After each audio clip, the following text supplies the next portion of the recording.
បាទសូមគោរព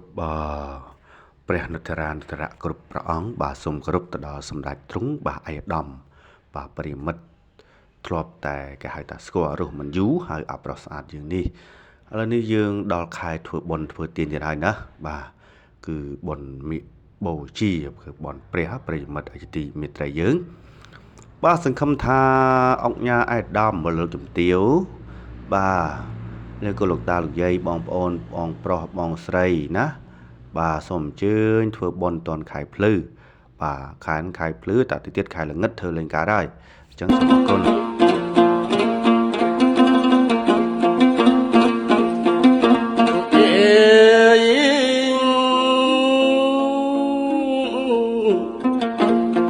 ក្រលុយកុំងុយដេកចូលដំណេកយើងកុំនិយាយសំពុតញាត់សំពីយរាយរើសរៀបដាក់សំពៀតដេកយប់សំពះគុណកុំដេកសុនឲ្យប្រុងស្នៀត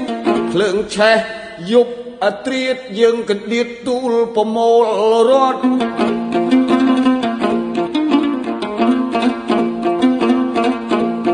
ខ្លួនរះក្រមមាសប្រាក់ភើចកន្ត្រាក់បានអាវសម្ពត់ទុំរំនឹងភ្លើងរលត់យើងស្លៀកគង់ផ្គត់សោះខ្មាស់គេអើយកូនណាយគិតឲ្យគ្រប់រៀងរាល់យប់កុំទំនេរជាងដេកស្ងៀមទៅទេយល់សពជេបិសាចក្រ